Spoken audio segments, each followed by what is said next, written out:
Imaginez un sens si puissant qu'il vous transporte à travers le temps, les frontières, l'amour et la perte. Dans le livre des choses éternelles d'Anshal Malhotra, le parfum est bien plus qu'une simple fragrance. C'est la mémoire, l'histoire et la douleur. Et derrière cette histoire d'amour et de désir se cache une véritable histoire qui a façonné des millions de vies, la partition de l'Inde. Mais que nous disent les objets du quotidien, disons une lettre, un flacon de parfum, une clé rouillée, sur un passé divisé? C'est ce que Malhotra explore dans Remnants of Partition et Remnants of a Separation. Aujourd'hui, nous plongeons dans ces 3 livres pour découvrir l'histoire derrière la fiction, les véritables histoires derrière les symboles et pourquoi les objets portent le poids de notre passé collectif. Parcourons les pages ensemble.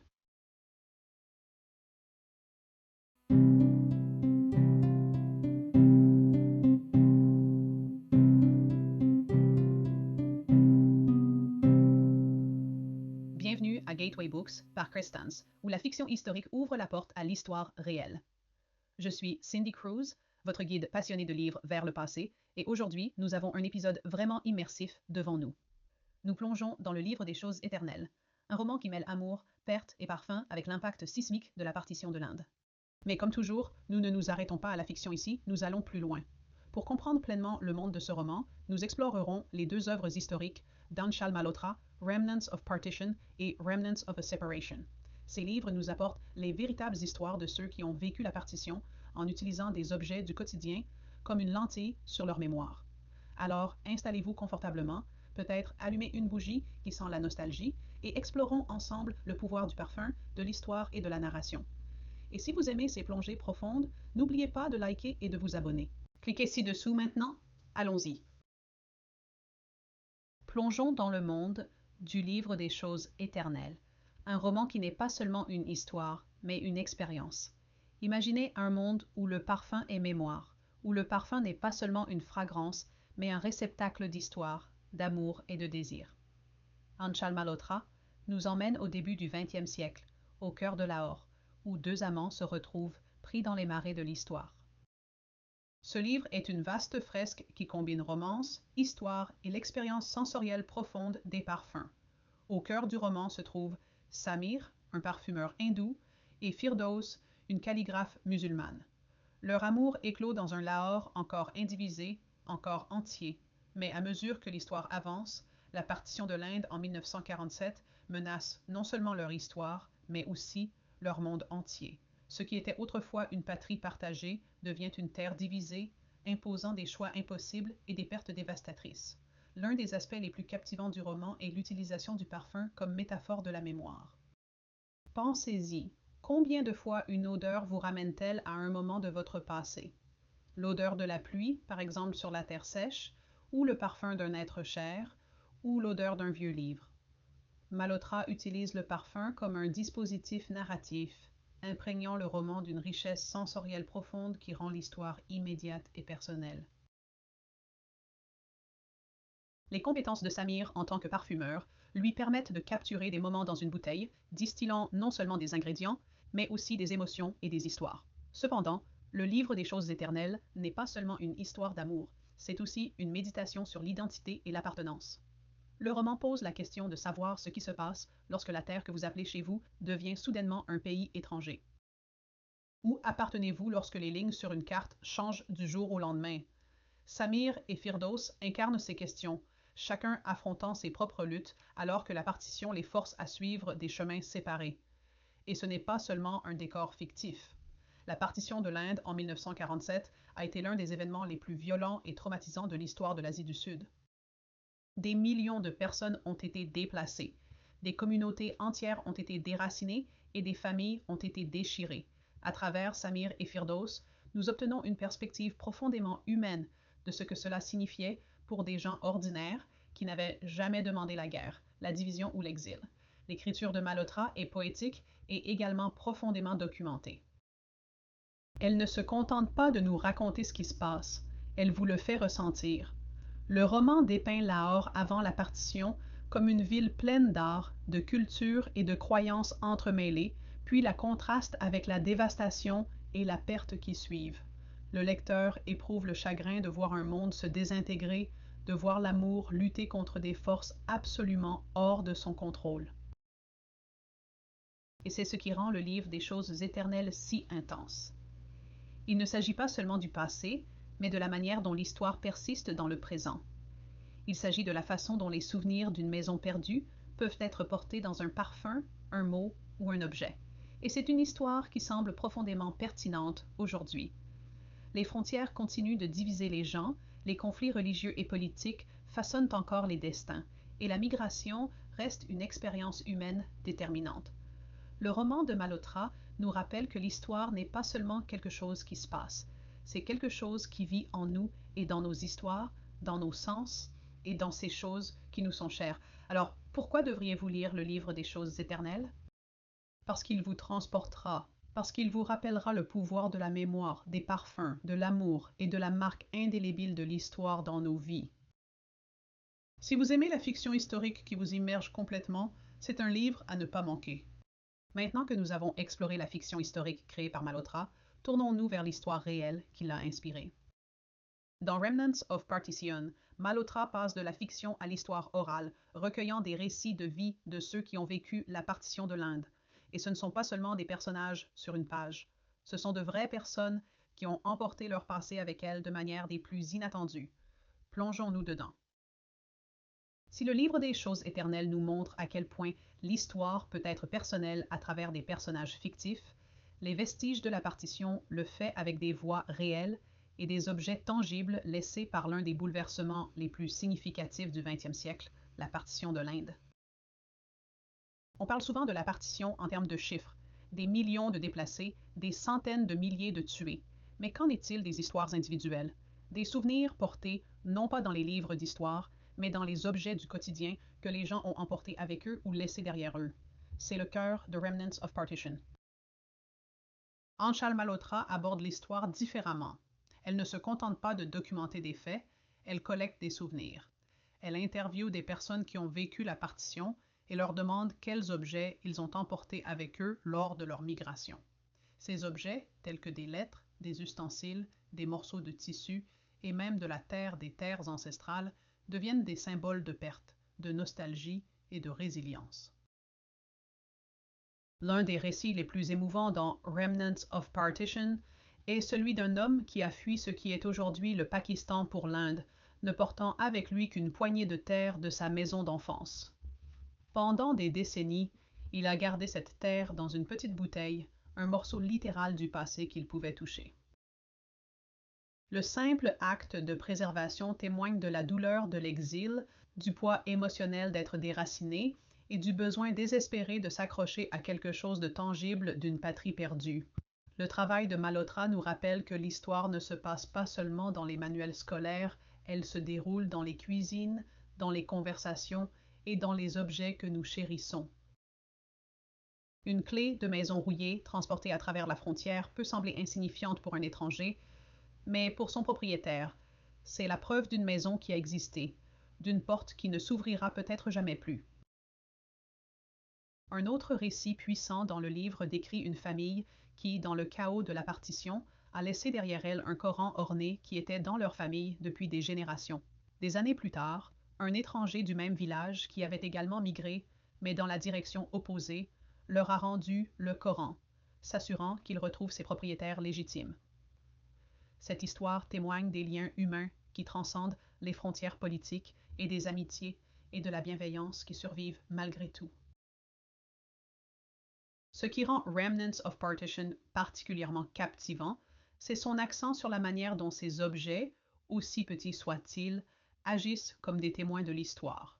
Lorsque les gouvernements tracent des lignes sur une carte, ils n'effacent pas les souvenirs. Les personnes qui ont vécu la partition portent ces souvenirs avec elles, incrustés dans des objets devenus des gardiens sacrés de leurs histoires. Et il ne s'agit pas seulement de nostalgie, il s'agit d'identité. Que signifie appartenir à un pays qui n'existait pas à votre naissance? Comment définir un foyer lorsque l'endroit où vous avez grandi ne vous considère plus comme l'un des siens? Le livre explore ces questions à travers les souvenirs profondément personnels de ceux qui ont vécu le traumatisme de la migration forcée. L'approche de Malhotra met également en lumière la manière dont ces souvenirs ont été transmis de génération en génération. Beaucoup des personnes qu'elle interviewe sont des enfants ou des petits-enfants de survivants de la partition. Ils ont hérité non seulement des objets, mais aussi des histoires et des émotions qui y sont attachées. Le traumatisme du déplacement ne disparaît pas avec la première génération. Il persiste, il façonne les identités, il influence les perspectives, et parfois il détermine même les choix de vie. Ce qui est particulièrement frappant dans Remnants of Partition, c'est sa capacité à rendre l'histoire intime.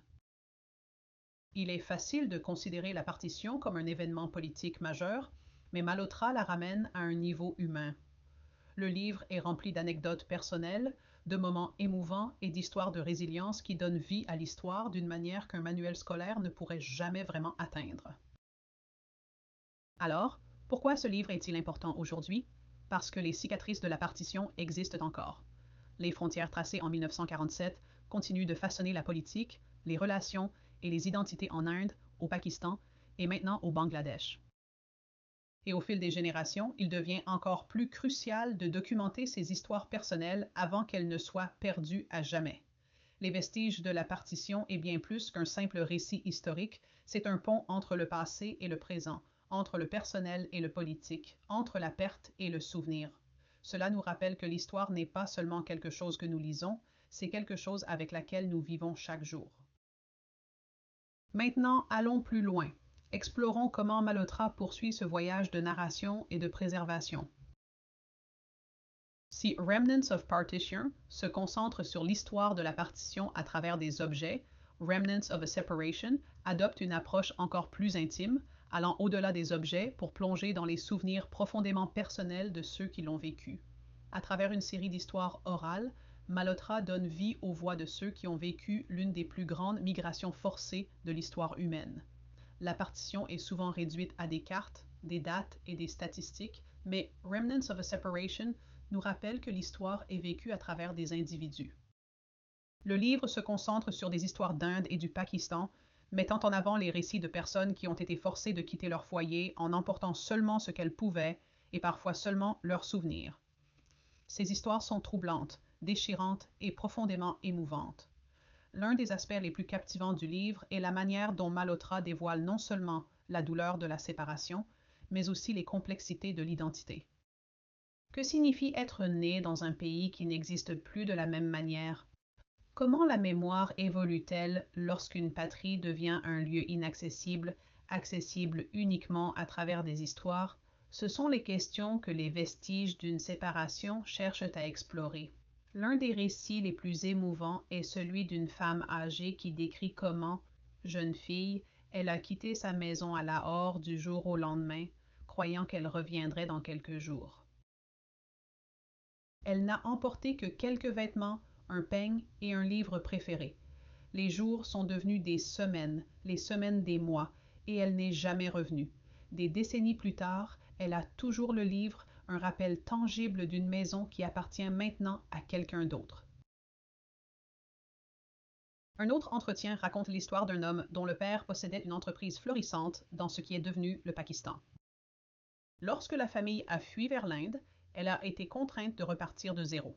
La seule chose qu'ils ont emporté de leur ancienne vie était un ensemble d'ustensiles en laiton, un rappel des repas partagés dans une maison qui ne leur appartenait plus. Ces ustensiles n'ont jamais été utilisés à nouveau, mais ils ont été gardés polis et exposés, une reconnaissance silencieuse d'une vie perdue mais non oubliée. Ce qui rend Remnants of a Separation si puissant, c'est la manière dont Malhotra permet à ses voix de se suffire à elles-mêmes. Elle n'interprète pas leur douleur, ni ne filtre leur chagrin. Elle les laisse simplement s'exprimer. Cela crée une expérience profondément immersive pour le lecteur, nous permettant de plonger dans le passé à travers les mots de ceux qui l'ont vécu. Le livre révèle également un fil conducteur inattendu, les amitiés et les connexions surprenantes qui ont survécu malgré la partition. Dans certains cas, des personnes déplacées ont trouvé des moyens de rester en contact avec leurs amis d'enfance de l'autre côté de la frontière. Des lettres ont été échangées, des cadeaux envoyés, et dans de rares cas, des retrouvailles ont eu lieu. Ces histoires rappellent que, bien que la partition ait créé des frontières politiques, elle n'a pas toujours pu rompre les liens humains.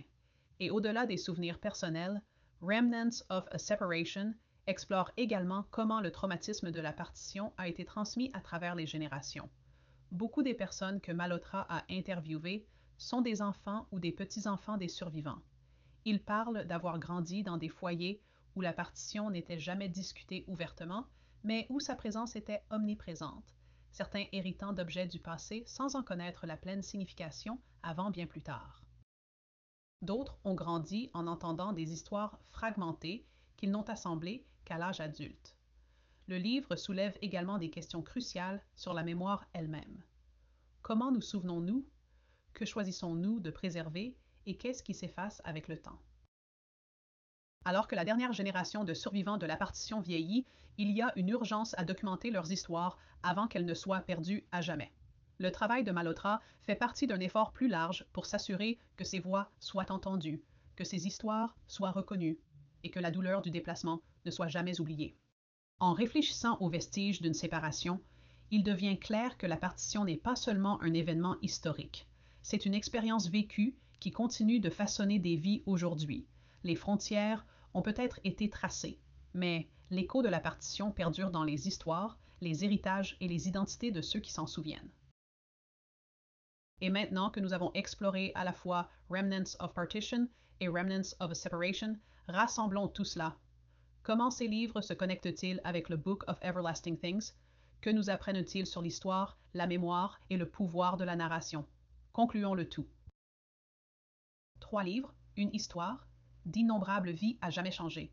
Ce que le livre des choses éternelles fait à travers la fiction, les vestiges de la partition et les vestiges d'une séparation le font à travers l'histoire personnelle. Il nous rappelle que le passé ne se trouve pas seulement dans les manuels scolaires. Il est dans les lettres, les flacons de parfum et les choses que nous choisissons de porter avec nous. Le travail de Malhotra témoigne de l'idée que les objets contiennent des histoires et que les histoires détiennent du pouvoir. Ces livres nous rappellent également que l'histoire ne concerne jamais uniquement le passé. Elle résonne dans notre présent, façonnant les identités, les relations et même les conflits d'aujourd'hui.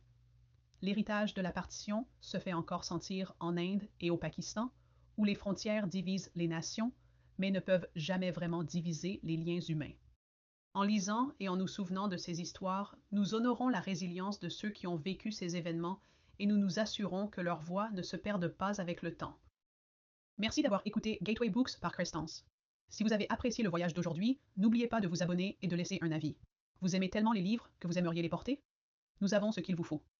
Rendez-vous sur www.crestance.com pour découvrir des articles pour les amoureux des livres qui reflètent votre passion littéraire.